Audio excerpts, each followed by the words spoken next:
The British mentalist and illusionist Darren Brown once induced a woman on film to electrocute a cat. No cat was actually killed, but as with the Stanley Milgram experiments, she was sufficiently convinced that she had in fact killed the poor feline. Brown did this by very subtle and clever psychological manipulation. Through a combination of tone, certain words, requests, and other cues snuck in beneath the woman's conscious awareness, he returned her to a state of childhood. In such a state, she was in less control of her impulses, more emotional, and more susceptible to authority, including to the reverse psychology Brown then used to get her to electrocute the cat. Don't press the button, okay? With this anecdote in mind, and its implications about the nature of the human mind in general, I want you to now mull over the fact that modern universities, almost without exception, have safe spaces to go to in the event that a comment or an idea is triggering to them.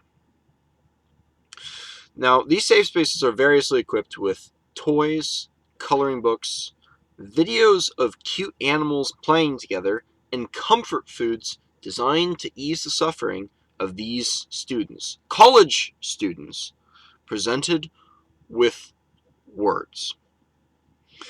And once this was explainable by well-intentioned ignorance, the study that seemed to argue that students under a lot of stress performed worse and remembered less was making the rounds a few years back. And in its defense, there is a grain of truth to it in its original form.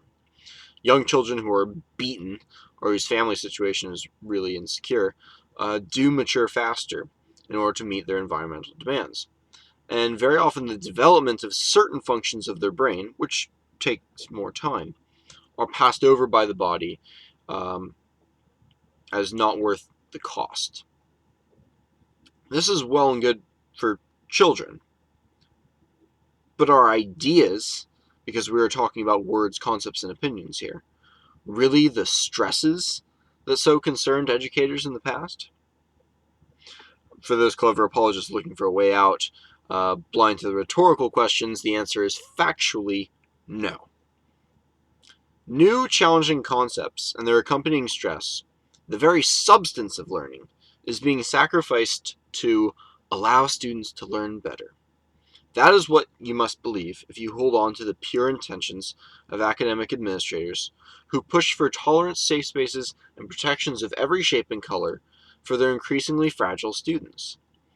But there is an inconsistency, a nationwide pattern of inconsistency, in fact. Some students are not afforded this protection.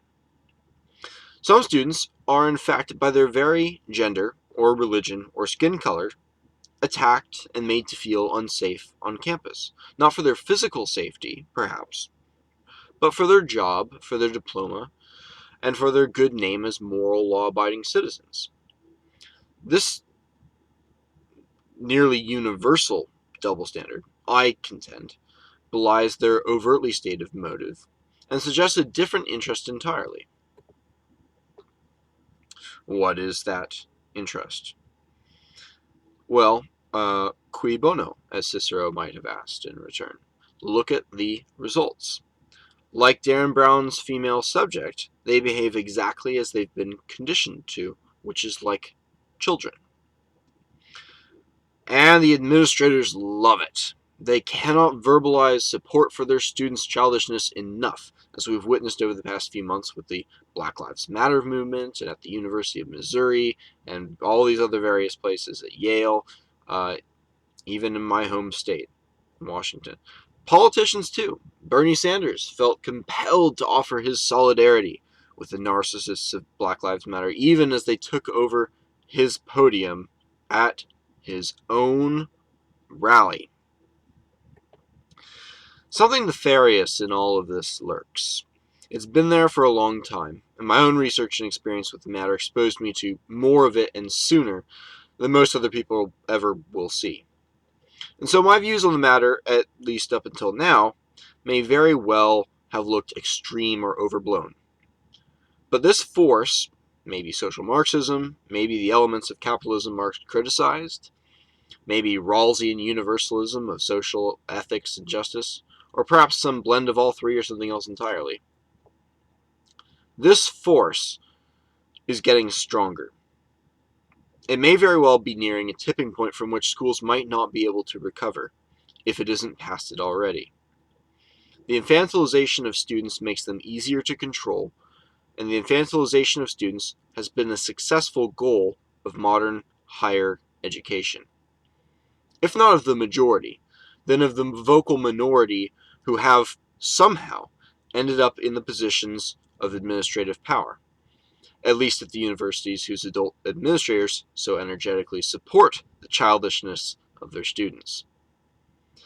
Even if their motives were honest, the effects are obvious enough and terrifying enough in their totalitarian nature as to be worth combating.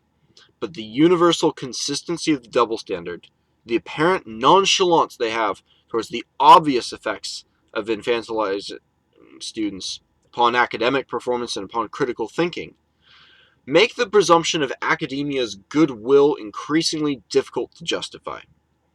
These people, to any observant and still sane person, appear to be evil.